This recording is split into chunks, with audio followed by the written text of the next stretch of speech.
I had a dream, and it was we're at a car dealership, and the car salesman was sitting there just at his desk and just lollygagging around, and people coming in, and I'd like to buy a car. And he goes, yeah, just look at them. And he was just really like, okay, just look at the car. And so people are looking at the car, and they kind of just like walk back out. And the guy didn't care.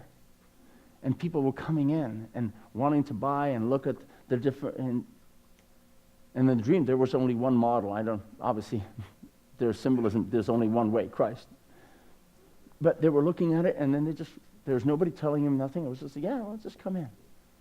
And they would walk back out. And then there was another car salesman who was driving around with a car to every single mall, to every single station, to every single where he was. He was driving the car, and he was trying to tell people about the car. And he was giving people rides in the car.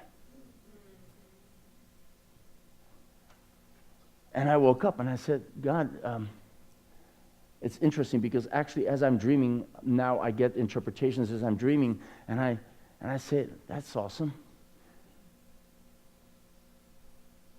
He says, Marcus, the church is like a car dealership. People come in and, well, you have to figure it out, right? Just sit down. We have a program here. Hopefully you like the program. Hopefully you're looking hard enough. And if you don't get it, bummer for you. But we're here next week.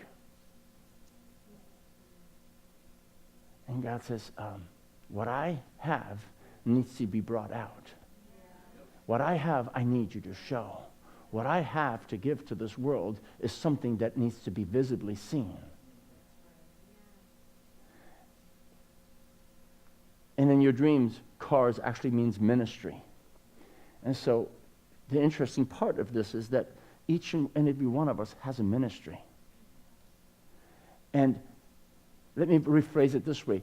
You have an identity that God created that only you have. You have a model of Christ that only exists in you. And when you drive and when you show all these amazing things, you see there are so many functions in the body of Christ. And again, I just want to simplify it a little bit, but it's so much more awesome than this. You have a car that now today have heated seats, heating steering wheel, navigation system, all this kind of stuff, blind spot detection center, everything else. And some other cars are trucks, and some other minivans, and some other this and that and the other. There's so many. And God says, I need you. That means every person to live out their destiny, to live out what God has actually created in you to be.